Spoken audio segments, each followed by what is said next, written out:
le fait que Jésus a changé ma vie, transformé mon cœur, ça a été le témoignage qui pouvait tout faire. Je ne sais pas si vous connaissez ce que c'est que la prison de la drogue ou alors la prison de la masturbation. C'est horrible.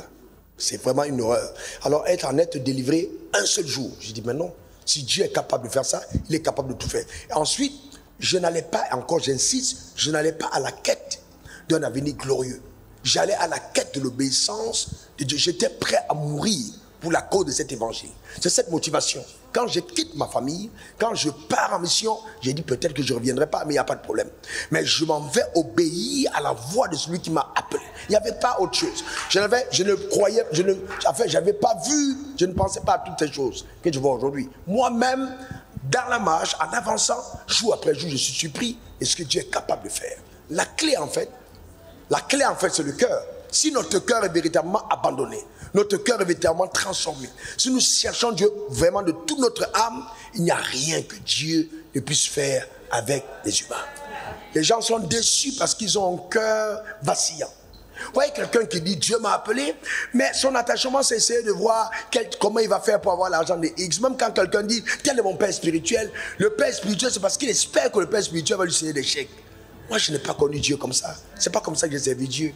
Et j'ai mal parce que je n'ai pas envie que ce succès entre guillemets puisse corrompre la nouvelle génération. On n'a pas l'onction parce qu'on a l'argent. On a l'onction parce qu'on a le Christ.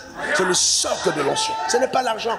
On ne fait pas l'œuvre de Dieu avec l'argent. On fait l'œuvre de Dieu avec la foi. Et la foi va générer et l'argent, et la protection, et la puissance, et la révélation, et la présence de Dieu, et la victoire à tous égards. C'est ce que la foi fait.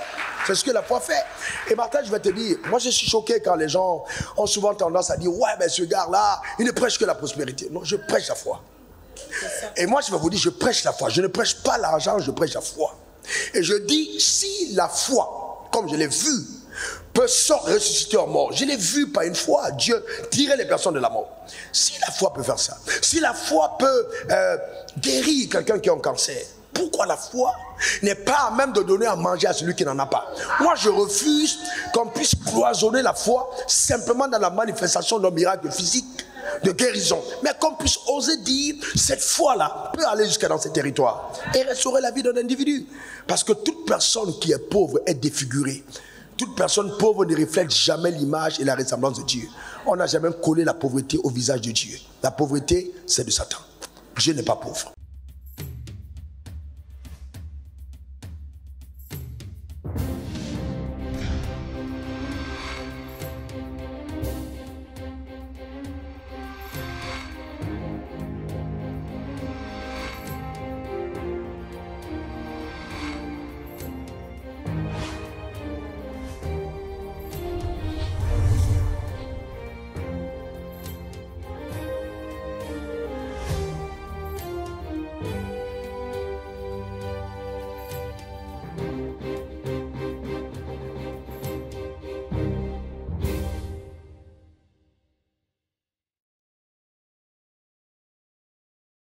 Voici mon secret, c'est le secret d'un homme, d'une vie de foi, d'un véritable homme de Dieu, d'un homme de Dieu exceptionnel. Voici mon secret, c'est 30 minutes d'échange avec le révérend Raoul Wafo pour décrypter, comprendre également son appel et son ministère.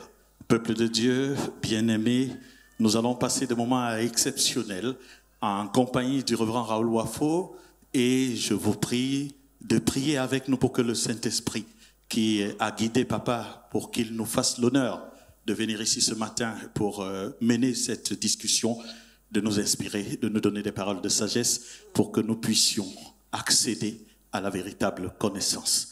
Merci. Bonjour, révérend Raoul Wafo. Bonjour, Martin. Bonjour, Martin. Bonjour, Maman Wafo. Bonjour, Papa Wafo.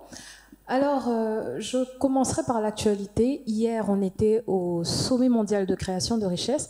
Est-ce qu'on peut dire que ce concept et cette initiative est une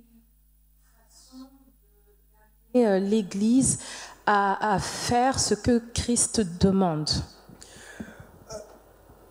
Oui, ça fait partie déjà des points centraux de la vision que Dieu m'a donnée en tant qu'homme de Dieu. 1, gagner les âmes. 2, faire des disciples. 3, posséder son héritage. Dans l'héritage, on a l'héritage spirituel, c'est ça qu'on enseigne beaucoup.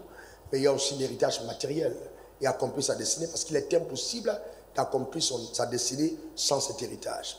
Et c'est un peu pour expliquer, Dieu parle à Moïse, il dit, écoute, je te donne cette puissance, va libérer le peuple, mais je te préviens, il ne faut pas que ce peuple sorte de main vide. Tu vas demander à ce peuple que chacun demande à son voisin, ses voisines, des vases d'argent et des vases d'or. Vous allez aller avec ça dans le désert pour m'adorer. Donc Dieu n'a jamais voulu dans sa pensée que l'homme le serve dans la pauvreté.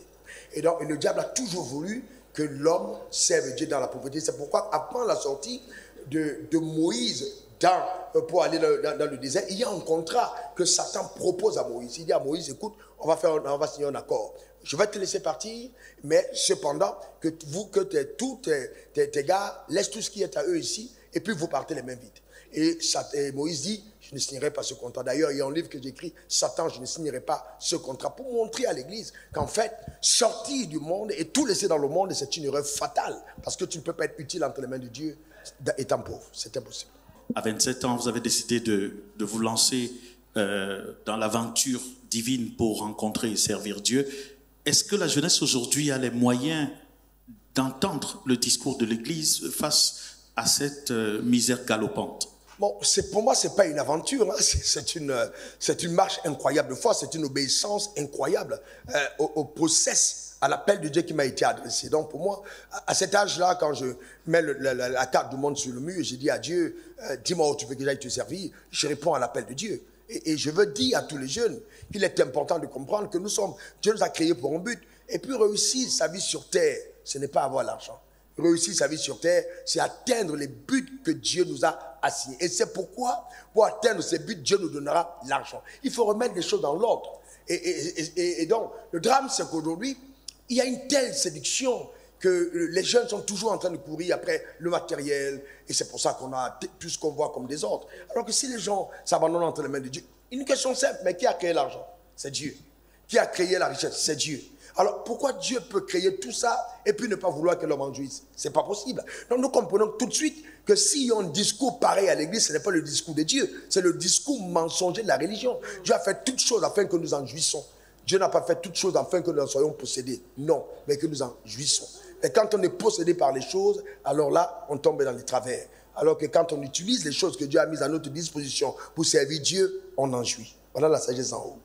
Alors, qu'est-ce qui a rendu votre foi inébranlable? Rendu ma foi inébranlable. Premièrement, c'est la transformation de ma vie personnelle. Bon, beaucoup de personnes ne le savent pas. Et quand on me regarde, on a l'impression que je suis né dans la Bible. Non, je ne suis pas né sur la Bible. J'ai eu une vie extrêmement terrible. Hein. Je me suis masturbé à 9 ans, j'ai fumé à 11 ans, j'allais en boîte de nuit à 14 ans, j'ai gagné des concours de danse dans des boîtes à 15-16 ans. J'étais connu comme un voyou au lycée, voyou dans les campus. J'étais vraiment quelqu'un de... Mais quand Jésus est entré dans ma chambre à 23 ans, c'était incroyable. Donc j'ai arrêté toutes ces choses en un jour. Je suis allé dans les bars où je buvais avec mes amis et je m'asseyais au milieu d'eux et je leur parlais de Jésus qui est entré dans ma chambre, et de ce qui se posait produit en moi. En fait, moi, la plus grande richesse a été la transformation intérieure. C'est-à-dire être à même de vivre la paix, la joie de Dieu. Et je lisais la Bible matin et soir. Ce que je ressentais dans cette présence était incroyable. Et je n'avais pas envie de me taire. J'allais dans mon quartier, je prêchais avec des mégaphones à 5 h du matin. Ce n'était pas les mosquées qui réveillaient les gens. C'était mon mégaphone. Je réveillais, les gens m'insultaient, etc. Mais je parlais. Dans les rues, je prêchais. À la sortie des cinémas, je prêchais Jésus. Pour moi, ça a été quelque chose d'incroyable. Je suis allé à l'école biblique tout de suite. Je voulais tout savoir de Dieu. Je voulais tout savoir de Dieu et je voulais que tout le monde découvre ce Dieu-là. Et je me disais, waouh, quel trésor il fallait qu'on le découvre. Moi, ça a été en fait, voilà ce qui, jusqu'aujourd'hui, motive mon existence. Et qu'est-ce que vous diriez à un jeune qui, en vous écoutant, dirait, vous avez juste eu la grâce, parce que vous avez vu Jésus, tout est grâce. Et qu'est-ce que vous direz à ce jeune? Je dirais, heureux celui qui croit sans avoir vu. Et moi, je dis souvent, si Jésus a besoin de t'apparaître, c'est que peut-être ton incrédulité est élevée. Et je venais de trop loin. C'est peut-être pour ça qu'il m'a apparu. Heureux celui qui croit sans avoir vu. Et Dieu a fait de moi un témoignage contemporain et vivant de ce qu'il est capable de faire. Je dirais aux jeunes qu'il faut s'attacher à Dieu. Et la vie que le monde nous propose a été un leurre terrible. Un leurre terrible, en fait. Il n'y a pas d'épanouissement dans ces voies que les jeunes sont en train d'emprunter. Rien n'est aussi beau que d'être réconcilié avec Dieu. Il n'y a rien de si beau et de si pur que d'être réconcilié avec Dieu. Et je veux dire que, en fait, Beaucoup de personnes ne le découvrent pas parce que ces personnes sont entrées dans la religion, entrées dans l'église par la porte de la religion. Mais Jésus a dit, je suis la porte des brebis. Donc si les gens entrent à l'église par la porte de la religion, ils peuvent être déçus par Dieu, de Dieu. En fait, ce n'était pas Dieu, c'était la religion. Mais quand vous entrez par Jésus, par la nouvelle naissance, par la transformation du cœur, ah non, c'est simplement extraordinaire. C'est quelque chose d'exquis. Je dirais à tout homme, à tout jeune, à toute personne, à toute femme, à tout adulte, de ne pas quitter la terre sans cette réconciliation. Amen. Et ça, c'est vraiment important. Papa, c'est pas un hasard si on insiste sur les jeunes, parce qu'au premier culte, vous avez eu un message très fort à l'endroit des jeunes. Vous étiez jeune à 27 ans. Vous étiez avec vos parents, vous décidez de partir, où vous aviez la possibilité de manger tous les jours, tout au moins. Vous décidez d'aller là où vous venez dormir à la gare, vous n'avez même pas l'assurance de manger. Alors, le jeune qui nous écoute aujourd'hui, papa, qu'est-ce que vous pouvez lui dire? Et je reviens toujours sur le parallèle des époques. À son époque aujourd'hui, est-ce que vous pensez que les jeunes sont capables de le faire? Qu'est-ce que vous pouvez dire aux jeunes en lisant sur votre vie, votre foi? Parce que les fondements de votre foi, vous en avez parlé, mais qu'est-ce qui peut faire que vous abandonnez l'assurance d'avoir à manger pour aller là où vous n'êtes pas sûr de manger? Mais moi, je l'ai dit souvent, hein, le fait que Jésus a changé ma vie, transformé mon cœur, ça a été le témoignage qui pouvait tout faire. Je ne sais pas si vous connaissez ce que c'est que la prison de la drogue ou alors la prison de la masturbation. C'est horrible.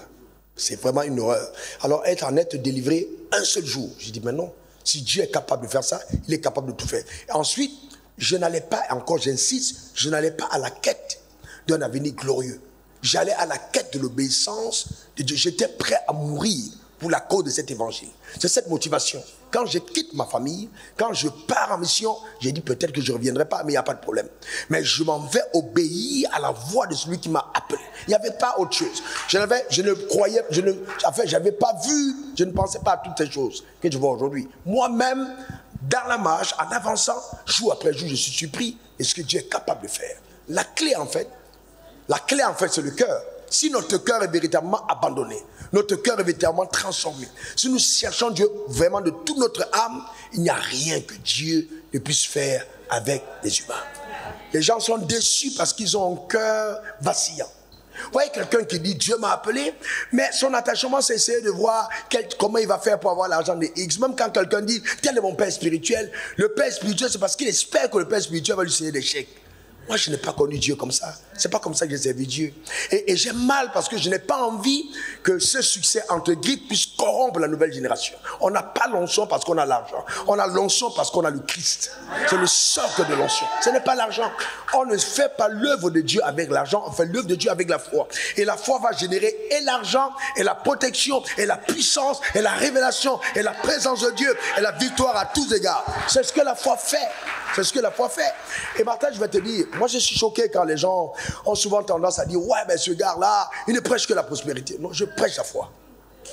Et moi, je vais vous dire, je prêche la foi. Je ne prêche pas l'argent, je prêche la foi. Et je dis, si la foi, comme je l'ai vu, peut ressusciter en mort. Je l'ai vu pas une fois, Dieu tirer les personnes de la mort. Si la foi peut faire ça, si la foi peut guérir quelqu'un qui a un cancer, pourquoi la foi n'est pas à même de donner à manger à celui qui n'en a pas? Moi, je refuse qu'on puisse cloisonner la foi simplement dans la manifestation d'un miracle physique, de guérison. Mais qu'on puisse oser dire, cette foi-là peut aller jusqu'à dans ces territoires et restaurer la vie d'un individu. Parce que toute personne qui est pauvre est défigurée. Toute personne pauvre ne reflète jamais l'image et la ressemblance de Dieu. On n'a jamais collé la pauvreté au visage de Dieu. La pauvreté, c'est de Satan. Dieu n'est pas pauvre. Papa, c'est ce que vous dites qui pose problème à tout le monde. Comment est-ce qu'un monsieur qui dort dans une chambre qui n'a même pas de fenêtre appelle sa chambre Canaan, reste convaincu que Dieu l'a choisi pour être prospère? Ça vient d'où concrètement? Bon, la foi c'est quoi reparler? La foi appelle les choses qui ne sont pas comme si elles étaient. La foi c'est un processus. C'est ça en fait. Tu crois et tu parles. Tu crois et tu parles. Tu appelles les choses qui ne sont pas comme si elles étaient. C'est vraiment ça la vie avec Dieu. Et en fait, Martin, ce que je vais te dire, la Bible dit que Moïse, devenu grand, refusa d'être appelé fils à fille de Pharaon, aimant mieux être maltraité avec le peuple de Dieu que d'avoir pour un temps la jouissance éphémère du péché, car il voyait, comme voyant les visibles, il considérait les richesses de Dieu plus grandes que les trésors d'Égypte. Donc, en sortant de l'Égypte, en allant dans le désert, un désert qui apparemment, il n'y a rien, est vide, puisqu'il connaissait le désert, mais il considère que ce qu'il rencontrera au désert est plus grand que les trésors qu'il laisse en Égypte. Donc il y a cette capacité que Dieu te donne, quand tu es en communion avec lui, avoir une perception des réalités à venir qui te donne de mépriser les souffrances présentes. Voyez-vous? Et donc c'est important. Et donc c'est pour ça qu'on peut confesser avec foi, parce qu'on sait que ça va marcher, Dieu est fidèle. Il va nous donner ce qu'il faut pour lui servir. Alors c'est tout. On aura tout ce qu'il faut pour servir le Seigneur. Voilà. Alors, Maman Wafo, comment est-ce que vous avez fait pour percevoir en la personne du révérend un homme de Dieu d'une telle dimension et aussi un homme d'affaires? Ok. Comment j'ai fait pour percevoir? Je n'ai pas perçu toute la dimension. Il faut pas raconter des histoires. Ce qui est bien avec le Saint-Esprit, c'est que le Saint-Esprit a la capacité de te convaincre par rapport à ta destinée. La Bible dit que je vous donnerai le Consolateur, le Saint-Esprit qui vous conduira dans toute la vérité. Il y avait une vérité qui était rattachée à moi et à lui. Donc, il était question pour moi justement de puiser dans ma relation avec le Saint-Esprit la conviction dans tout ce que je pouvais entendre ou tout ce que je pouvais voir pour me focaliser sur ce que le Saint-Esprit me dirait. Donc, à l'intérieur de moi, j'avais cette conviction que Dieu l'avait appelé. 1, que c'était un homme qui craignait Dieu. 2, et 3, que c'était un homme qui avait la résilience pour aller jusqu'au bout de ce que Dieu lui aurait dit. Pour moi, ça, c'était déjà suffisant, en fait, pour me convaincre qu'on pouvait y aller ensemble, parce que je savais que sur cette destinée, sur ce chemin-là, je serais forcément en train d'accomplir la volonté de Dieu aussi pour ma vie. Donc, c'est pas tant... Moi, je suis aussi impressionnée de ce que je vois. Et je lui disais, il n'y a pas trop longtemps, il a même dit, je crois, une fois en prêchant, je me disais, quand j'entendais cette fougue, et comme il disait tout à l'heure, ça dit un homme de Dieu qui apparemment ne voit pas ce qu'il déclare, mais qui continue de le croire, et de tellement le croire qu'il finit par contaminer tout le monde autour de lui. Je me disais toujours, j'attends de voir dans 20 ans ce que Dieu va faire de toi. Mais moi, aujourd'hui, je suis émerveillée. Et je me rends compte qu'il y a encore de grandes choses qu'on va découvrir, que je vais découvrir, tout Amen. En étant à ses côtés. Maman, justement, vous êtes beaucoup engagée dans les actions sociales. Et avec papa, vous le faites. Est-ce que ça vient, c'est une instruction de Dieu, ou le fait que vous avez vu papa traverser tous ces feux de la souffrance, vous vous dites en fin de compte, il faut peut-être voir le roi qui se cache derrière l'esclave? Je dirais que, en fait, le pain, la parole et le pain vont ensemble, en fait. C'est-à-dire, quand tu creuses la parole, tu te rends compte qu'on ne peut pas apporter la parole et à un moment donné ne pas être à même d'apporter le pain. Donc, ils vont de pair. Donc, pendant que justement, on a commencé le ministère, et même avant même qu'on ait toute cette visibilité-là, que ce ministère justement d'apporter le pain à côté de la parole a commencé, en fait. C'est peut-être aujourd'hui qu'il est plus visible, qu'il y a des canevas qui le montrent un peu plus, mais c'est quelque chose qui a toujours existé. Et c'est quelque chose, une chose dans laquelle on a toujours cru, en fait. C'est vrai, moi je viens retrouver un homme qui a une vision, j'essaye de comprendre la vision, il me la communique, et on court ensemble. Papa, le social, ça vous montre un homme de Dieu avec du cœur. C'est de la pitié ou de la conviction que vous pouvez changer le destin des hommes que vous rencontrez. Ouais, bon, il dit à Abraham, je te bénirai, je rendrai ton nom grand, je ferai de toi une source de bénédiction. Toutes les nations de la terre seront bénies par ta postérité. Donc, il y a cette dimension où Dieu te visite d'abord et après, par ta vie, d'autres personnes sont impactées, d'autres personnes sont touchées. Mais il faut une intelligence, pour être à même de le mener avec efficacité. Parce que j'ai vu, hier quand je développais au sommet mondial de la création des richesses, je parlais de ce complexe de pauvreté qui amène le pauvre à toujours développer cette dépendance.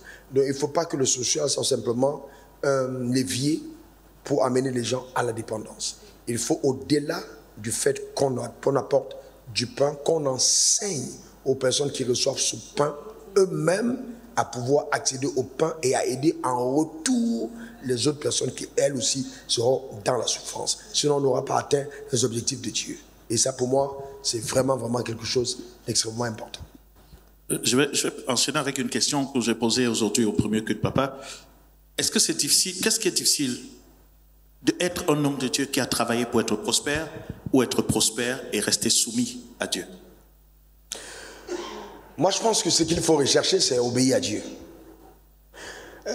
Il faut obéir à Dieu. Et quand on obéit à Dieu, il dit, je connais des desseins que j'ai formés pour toi, desseins de paix et non de malheur, pour te donner un avenir et de l'espérance.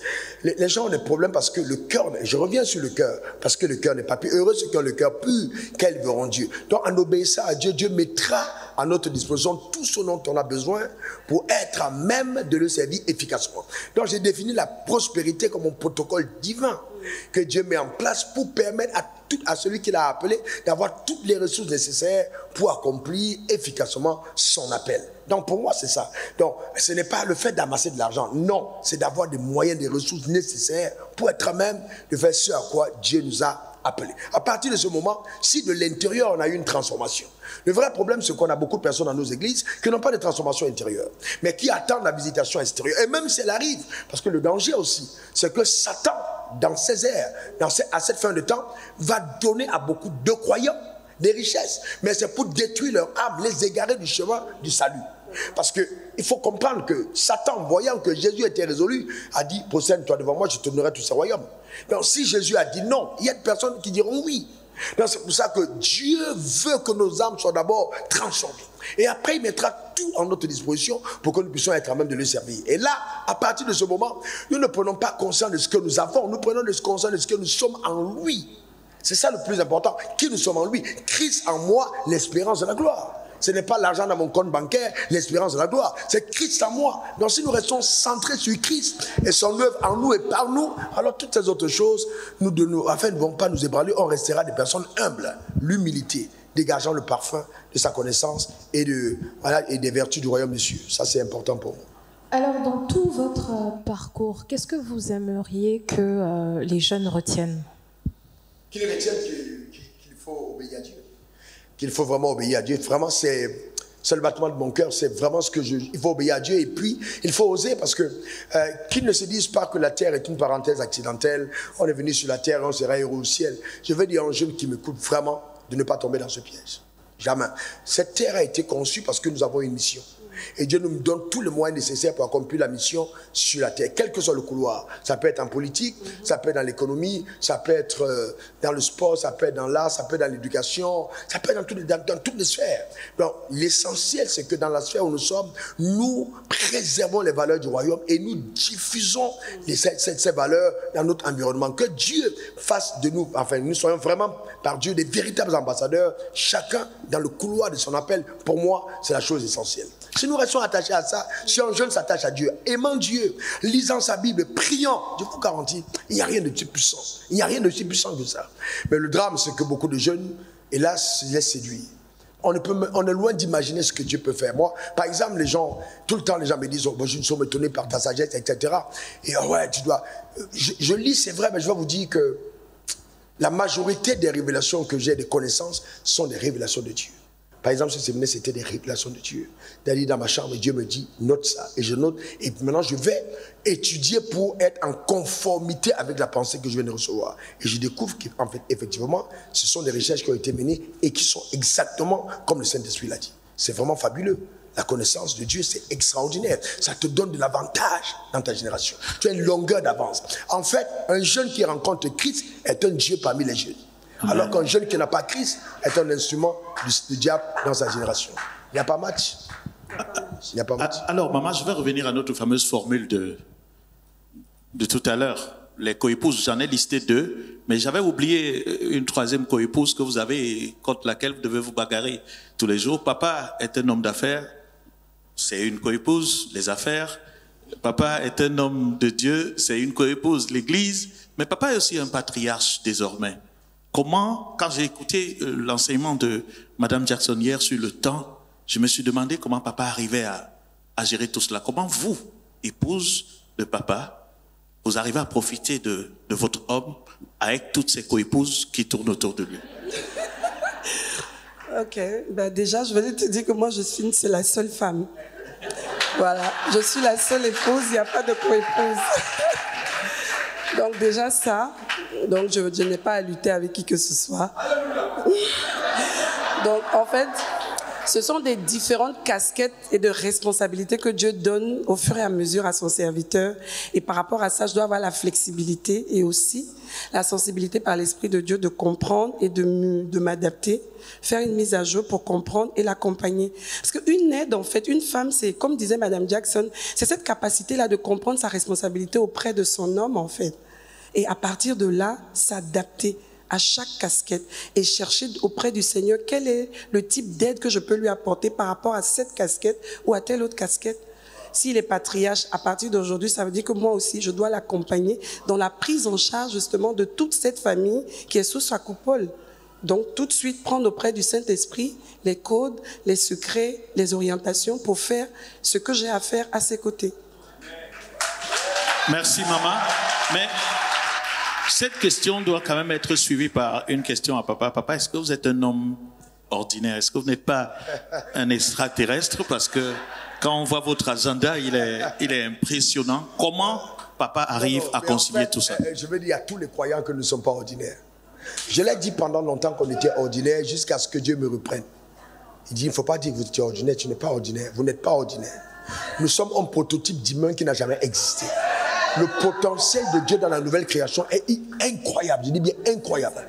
Nous retrouvons la divinité. Il y a une dimension de nous qu'on ne peut même pas, même les experts les plus poussés de ce monde ne peuvent pas décrire. Impossible, même décrypter. Nous sommes la nouvelle création. Donc nous reflétons le divin. Donc nous n'avons d'égal dans l'univers que Dieu seul. Personne d'autre ne peut égaler ce que nous sommes devenus. Donc que ce soit moi, que ce soit toi, que ce soit tous les croyants, nous avons tous ces dimensions. Maintenant, il faut que nous arrivions à redécouvrir ces dimensions, exprimer ces dimensions par la foi, accepter que nous sommes capables d'aller plus loin que ce que la société nous a imposé. Le premier homme, Adam, a nommé tous les animaux sans ordinateur. Vous imaginez tous les animaux sans ordinateur. Aujourd'hui, pour retenir 3 versets bibliques, la personne trouve que c'est difficile. Retenir une petite formule à l'école, on trouve que c'est difficile. Alors qu'en fait, nous sommes vraiment des personnes dotées d'un potentiel incroyable. C'est pourquoi je veux encourager les hommes à activer le levier, vraiment, de souvent presser le monde divin et puis se déconnecter un peu de l'humain pour voir de quoi on est capable par la puissance de Dieu.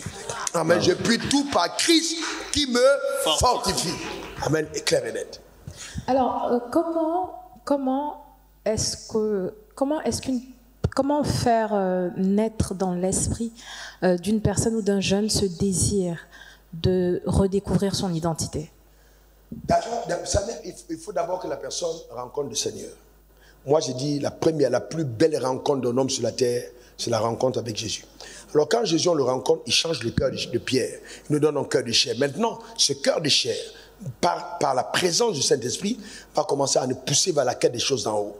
Et c'est là où se trouve la bataille. Qu'est-ce que Satan va faire? Il va mettre une pression intense. Il va commencer à essayer de toucher ta chair pour t'amener à retomber dans certains travers afin que tu ne sois pas alimenté par la parole de Dieu. Parce qu'une fois que tu es alimenté par la parole de Dieu, tu vas croître. On n'a pas besoin d'imposer les mains sur un enfant qui est né pour qu'il devienne grand. Il faut que l'enfant mange régulièrement. S'il mange régulièrement, il va se développer.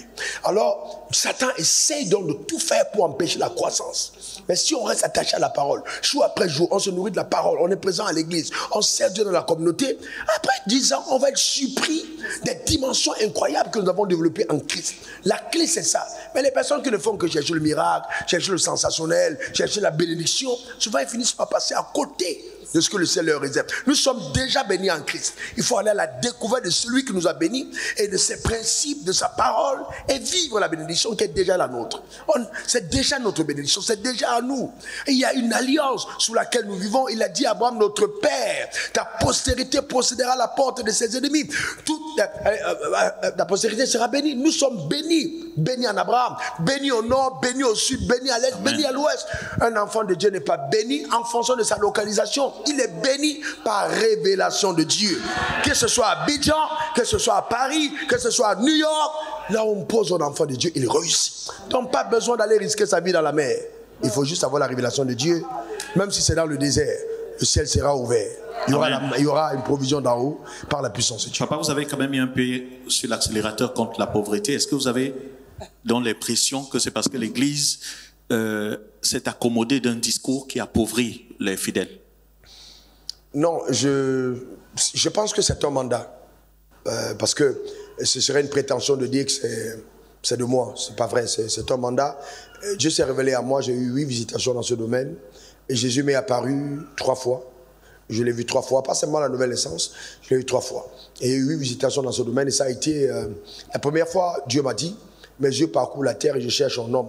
Parce que je questionnais Dieu en méditant la parole de Dieu. Je cherche un homme à qui je peux faire confiance, à qui je remettrai mes richesses, qui sera à même d'utiliser ça comme je le demande. Donc en fait, j'avais compris dès le départ, ce jour de cette rencontre en 1995, que le problème que Dieu avait avec les gens, c'était que les gens n'étaient pas disposés à lui obéir. Donc c'était vraiment ça. Donc, et aujourd'hui, je me dis, il est important que les enfants de Dieu sortent de ce mensonge criard. Satan essaie de faire croire à notre génération que l'argent lui appartient. Et moi, je dis non. Avec toutes les révélations que j'ai, je ne peux pas me taire. Dieu m'a dit, annonce à mon peuple que l'ange de la prospérité t'accompagne. Et quand je parle de l'ange de la prospérité, ce n'est pas l'ange de l'argent. Non, c'est cet ange qui est autour de lui, une pléthore d'anges qui, justement, nous aide à l'accomplissement des desseins de Dieu. Et ça, c'est fondamental. Que les gens comprennent que quand on dit richesse, le nom qui doit venir à côté, ce n'est pas Satan. Parce que Satan, quand on dit richesse, on doit dire Satan, on doit dire Dieu. Quand on dit pauvreté, on doit dire Satan. Voilà, c'est ce qui marche ensemble. Pauvreté, ça va avec Satan. Richesse, ça va avec Dieu. Et pas l'inverse. Et pas l'inverse. Papa, c'est pour vous la conclusion. Nous sommes arrivés au terme de notre émission. Ok, très bien. Eh bien, moi, je voulais juste encourager chacun d'entre nous à s'attacher profondément au Seigneur et à le servir. Il y a un mandat divin qui est rattaché à notre existence. Et puis, la Bible dit, cherchez premièrement le royaume des cieux et sa justice, alors toutes choses vous seront données par-dessus tout. Préoccupons-nous davantage de vivre pour Dieu.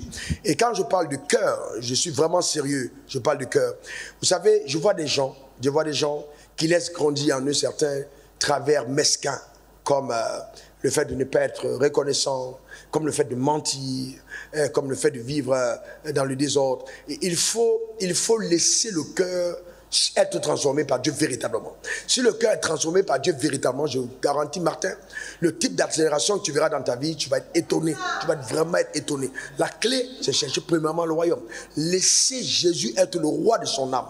Et après ça, on va expérimenter des choses extraordinaires. Et donc pour moi, réussir sa vie aura consisté à accomplir les desseins pour lesquels Dieu nous a appelés. Donc quel que soit ce que ton passé peut avoir comme travers, ton avenir te réserve vraiment des choses extrêmement glorieuses si la confiance est placée en Jésus, qui est l'auteur et le consommateur de notre foi. Rien n'est impossible à celui qui croit. Et donc il ne faut pas simplement croire au fait d'aller au ciel. Il faut encore davantage croire au fait de déplacer le ciel sur la terre des hommes.